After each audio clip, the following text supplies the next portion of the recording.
Everyone. बच्चों, आज की वीडियो जो है मैंने बीएड एडमिशन के ऊपर बनाई है कि कुछ कुछ बच्चे जो हैं कई बार बहुत ही कंफ्यूज रहते हैं कि एडमिशन प्रोसीजर कैसे होता है बीएड का। तो जैसे कि अभी यूपी बीएड एग्ज़ाम डेट जो 9 जून को हो चुका है, पेपर जिन बच्चों को बीएड में एडमिशन लेने हैं उन्होंने ये पेपर दे दिया है। अब इसका जो रिजल्ट की जो टेंटेटिव डेट है वो जून लास्ट यानी 30 जून 2024 तक आ जाना चाहिए। अब किसी भी एडमिशन को लेने से पहले अगर आपको उस एडमिशन के प्रोसीजर के बारे में पता होता है तो आप कंफ्यूज नहीं होते हैं। तो यहाँ पर जो बीएड का एडमिशन है इसका प्रोसीजर क्या होता है, इसमें सबसे पहले काउंसलिंग करानी पड़ती है। यानी आजकल जो है बीएड के जितने भी एडमिशन हैं वो काउंसलिंग के थ्रू ही होते हैं। स्पेशली अभी जो यूपी बीएड का एग्ज़ाम हुआ है, यहाँ पर यूपी के किसी भी कॉलेज में बच्चा एडमिशन ले सकता है काउंसलिंग के थ्रू। तो काउंसलिंग कराने के लिए उसको जब उसका रिजल्ट आता है तो उसका एक स्कोर कार्ड निकलता है जिसमें उसकी काउंसलिंग मतलब काउंसलिंग में बैठने के लिए उसको रैंक दी जाती है और अकॉर्डिंग टू दैट रैंक ही काउंसलिंग होती है। तो उस काउंसलिंग में पहले सबसे पहले बच्चे को रजिस्ट्रेशन कराना पड़ता है और जो रजिस्ट्रेशन फ़ीस है वो 5,650 है। पहले ये रजिस्ट्रेशन फ़ीस 5,750 थी, लेकिन ये 650 जो काउंसलिंग फ़ीस है, यानी जो पहले यूनिवर्सिटी क्या लेती थी 750 काउंसलिंग फ़ीस लेती थी, उसने पिछले साल से उस अपनी काउंसलिंग फ़ीस को 100 रुपये कम किया है और वो 650 काउंसलिंग फ़ीस है। तो इस तरह से 5,650 बच्चे को काउंसलिंग के टाइम पे रजिस्ट्रेशन फ़ीस ये ऑनलाइन ही जमा होती है और ऑनलाइन ही आजकल काउंसलिंग हो रही है। तो इसमें ये जमा करने पड़ते हैं और इसमें से 650 काउंसलिंग फ़ीस है और इसके अलावा 5,000 जो है वो कॉलेज की एडवांस फ़ीस है, जिस कॉलेज को बच्चा जो है अपना सीट जहाँ पर कंफर्म करता है या जिस कॉलेज को वो चॉइस फिलिंग में अपनी प्रायोरिटी देता है। अब सीट कंफर्मेशन के बाद की जो फ़ीस है वो 46,250 है। अब बात करते हैं तो इस तरह से फर्स्ट ईयर की फ़ीस 51,250 है टोटल। इसमें 650 काउंसलिंग फ़ीस के अलग से हैं। यहाँ पर जो काउंसलिंग है उसकी बात अगर हम करें तो ये रैंक वाइज होती है। बच्चे के स्कोर कार्ड पर उसकी रैंक लिखी होती है, जिसमें से स्टेट रैंक और एक आपकी कैटेगरी रैंक होती है और इसके अलावा काउंसलिंग रैंक जो है वो वहाँ लिखी होती है। अगर किसी बच्चे के 10,000 तक की रैंक आती है काउंसलिंग रैंक, तो उसमें क्या है उन बच्चों को गवर्नमेंट कॉलेज मिल जाता है। 10,000 से थोड़ा ऊपर भी आती है तो भी गवर्नमेंट कॉलेज मिल जाता है, बट वो थोड़ा उनके हो सकता है उनके आसपास के एरिया का ना मिले और किसी दूर एरिया में जाके मिले। तो ये डिपेंड करता है कि बच्चे को गवर्नमेंट में जाना है या प्राइवेट में जाना है, तो वो रैंक के अकॉर्डिंग ही डिपेंड करता है। और ये काउंसलिंग शेड्यूल अलग से यूनिवर्सिटी जो है वो डालती है अकॉर्डिंग टू रैंक। जैसे जो फर्स्ट काउंसलिंग होती है, फर्स्ट फेज जो होता है काउंसलिंग का, वो 1 रैंक से लेके 50,000 रैंक वाले बच्चों का ही होता है और इसके बाद 51 से लेके आगे की रैंक इस अकॉर्डिंग वो बढ़ाते रहते हैं। तो करीब करीब इसमें 4 राउंड में आपकी उसके अकॉर्डिंग काउंसलिंग होती है। इसके बाद बाद में एक डायरेक्ट ऑप्शन में भी बच्चा जो है वो डायरेक्ट मतलब एडमिशन होता है, जिसमें बच्चा एडमिशन लेता है। अब यहाँ पर ही कन्फ्यूज़न क्रिएट होता है बच्चे के अंदर कि क्या डायरेक्ट एडमिशन बिल्कुल काउंसलिंग के एडमिशन की तरह ही है, कहीं ऐसा तो नहीं है कि हमने पेपर भी दिया है और डायरेक्ट एडमिशन वैलिड ना हो। तो बच्चों, ऐसा नहीं है। ये डायरेक्ट एडमिशन का ऑप्शन सबसे लास्ट में इसलिए यूनिवर्सिटी देती है कि अगर किसी कॉलेज में सीट्स जो हैं वो पूरी फिल नहीं होती हैं तो वहाँ पर यूनिवर्सिटी कॉलेज को ऑथराइज कर देती है कि आप बच्चे का डायरेक्ट एडमिशन ले सकते हो, बट आप काउंसलिंग उसी तरह से ही करोगे। यानी ऑनलाइन ही आपका अलॉटमेंट लेटर जनरेट होगा यूनिवर्सिटी से ही। बट वहाँ पर क्या है कि उसके लिए जैसे यहाँ प्रोसीजर पहले क्या है, पहले रजिस्ट्रेशन करना है, फिर ये करना है, फिर चॉइस फिलिंग करनी है और फिर उसको अलॉटमेंट निकालना है। तो इस प्रोसीजर में कम से कम भी 1 हफ्ता बच्चे का लगता है, क्योंकि हर उसमें 2-2 3-3 दिन का उसे समय मिलता है, तो करीब करीब 8 से 10-12 दिन उसमें लग जाते हैं।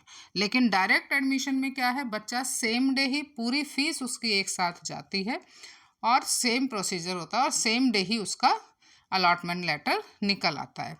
तो डायरेक्ट का ऑप्शन इसलिए, डायरेक्ट से पहले भी एक पूल काउंसलिंग का ऑप्शन आता है, यानी पूल काउंसलिंग का समय दिया जाता है काउंसलिंग शेड्यूल में, ताकि कोई बच्चे, जैसे पूल काउंसलिंग उन बच्चों के लिए होती है जो किसी भी काउंसलिंग में जिन्होंने बाई चांस पार्टिसिपेट नहीं किया या कुछ गलती से वो छूट गए हैं या कॉलेज अलॉट उन्होंने नहीं किया, तो इस तरह से वो पूल काउंसलिंग में चले जाते हैं।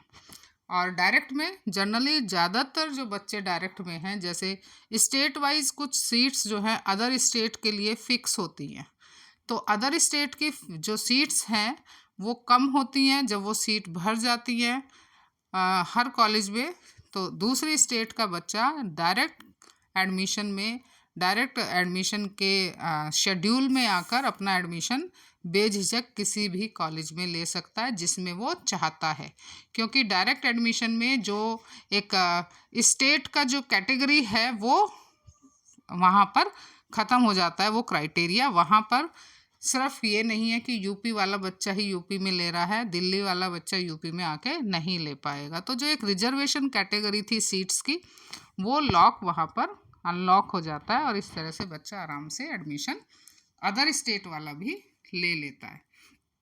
तो यहाँ पर जो है सबसे पहले रजिस्ट्रेशन हुआ, रजिस्ट्रेशन के बाद चॉइस फिलिंग का ऑप्शन आता है। रजिस्ट्रेशन जिस दिन होगा उसके 2-3 दिन बाद चॉइस फिलिंग आती है। चॉइस फिलिंग में आप जिस भी कॉलेज में एडमिशन लेना चाहते हैं उसको चॉइस फिलिंग कर सकते हैं।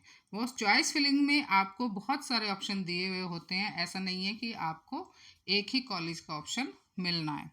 तो वहाँ पर आपको क्या ध्यान रखना है कि जिस कॉलेज को आप चाहते हैं मुझे इसी में एडमिशन चाहिए, तो सबसे फर्स्ट नंबर पर उसको प्रेफरेंस आपको देनी चाहिए, क्योंकि चॉइस फिलिंग में जो प्रेफरेंस आप कॉलेज को दोगे अकॉर्डिंग टू दैट ही आपको कॉलेज अलॉट होगा। अगर फर्स्ट कॉलेज में सीट नहीं है तो आपको सेकंड नंबर का मिलेगा, सेकंड में नहीं है तो थर्ड का मिलेगा। यहाँ चॉइस फिलिंग करते वक्त बच्चे बहुत गलती कर देते हैं और कभी कभी कैफ़े वाले भी अपनी चालाकी से बच्चों के एडमिशन में गड़बड़ कर देते हैं, क्योंकि कई बार क्या है ये सेटिंग कर लेते हैं कॉलेज वाले कि हमारे कॉलेज का नाम ऊपर रख देना या जैसे भी ये समहाउ सबका अपना तरीका है। तो वहाँ पर जो बच्चे मतलब इतने जानकार नहीं होते हैं तो वो उनकी प्रेफरेंस लेवल को चेंज कर देते हैं और इस तरह से बच्चा जिस कॉलेज में जाना चाहता है उसमें ना जाके उसको दूसरी कॉलेज की सीट अलॉट हो जाती है। लेकिन फिर भी अगर ऐसा हो जाता है तो घबराने की बात नहीं है। आपको क्या करना है, उस कॉलेज की सीट का कंफर्मेशन नहीं करना है। तो क्या होगा कि आपके जो 650 की जो काउंसलिंग फीस है केवल उसका नुकसान होगा। आप फिर डायरेक्ट में आकर दोबारा से काउंसलिंग में बैठ के दोबारा रजिस्ट्रेशन करा के आप अपने चॉइस के कॉलेज में जा सकते हैं, बशर्ते कि वहाँ पर उस समय तक सीट खाली हो। तो ये आपको चॉइस फिलिंग में प्रेफरेंस लेवल देखते हुए ध्यान रखना चाहिए। इसके बाद सीट कंफर्मेशन का आता है और सीट कंफर्मेशन का जैसे ही मैसेज आपके जो आपका रजिस्टर्ड मोबाइल होता है उसी पर मैसेज आते हैं ये सारे, तो उस पर आप सीट कंफर्म कर सकते हैं और अपनी जो बाकी फ़ीस है 46,250 वो जमा कर सकते हैं। जैसे ही आप फीस जमा करेंगे तो फिर उसके बाद आपका अलॉटमेंट लेटर जनरेट हो जाता है, जिसमें जो कॉलेज आपने फिल किया है वही कॉलेज का नाम होगा, उस पर आपका नाम होगा और फीस का कंफर्मेशन भी उस पर होगा। तो इस तरह से आप जो है बीएड की काउंसलिंग में पार्टिसिपेट कर सकते हैं। तो यहाँ पर बात ये देखने की है कि बच्चे जो हैं जैसे कुछ एससी कैटेगरी के हैं, कुछ ओबीसी कैटेगरी के हैं, कुछ जनरल बच्चे हैं। आजकल काफ़ी पिछले कई सालों से गवर्नमेंट ने अपने नियम बदल दिए हैं, क्योंकि जैसे पहले एससी वाला बच्चा जीरो बैलेंस पर ही आता था बट अब पेड पर आता है, यानी पहले वो फीस पे करता है और उसके बाद उसकी स्कॉलरशिप उसके अकाउंट में आती है। तो यहाँ पर क्योंकि फर्स्ट ईयर की सारी फीस ही ऑनलाइन जाती है, इसमें कोई भी एक पैसा भी कॉलेज वाला नगद नहीं ले सकता, ये सारा ट्रांजैक्शन जो है वो ऑनलाइन होता है। अब इसमें बात करते हैं हम कि क्या क्या डॉक्यूमेंट्स एडमिशन के लिए चाहिए। तो यहाँ पर जो डॉक्यूमेंट रिक्वायर्ड हैं वो बीएड एंट्रेंस एप्लीकेशन फॉर्म है, इसके बाद एडमिट कार्ड है, रिजल्ट है बीएड का जिसको स्कोर कार्ड कहते हैं, जिस पे आपकी जो एक तरह से रैंक लिखी होती है।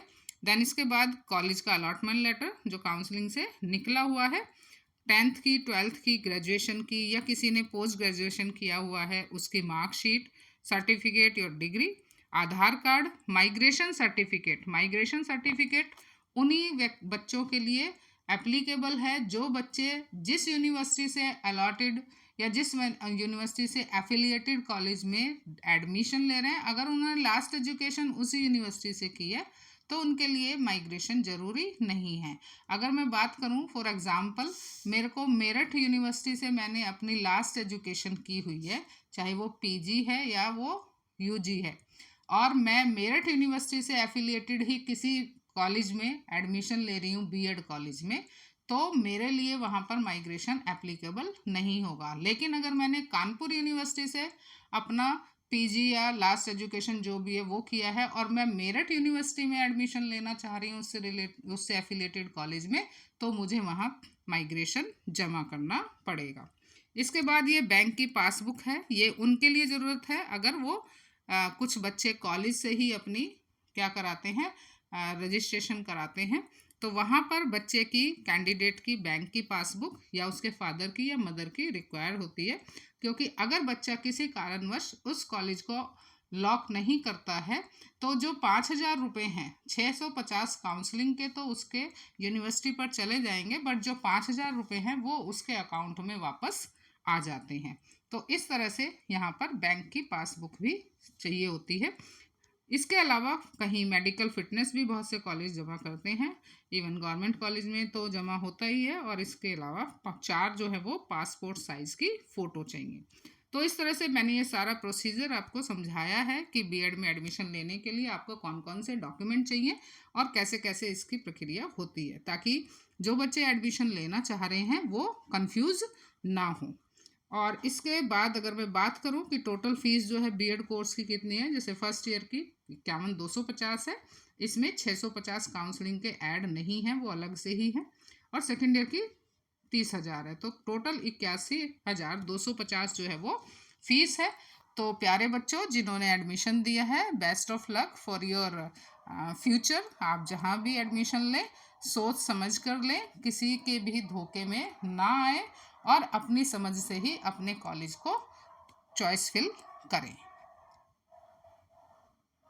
वीडियो अगर अच्छी लगी हो तो प्लीज़ लाइक करें, शेयर करें, और चैनल पे नए हैं तो सब्सक्राइब करें।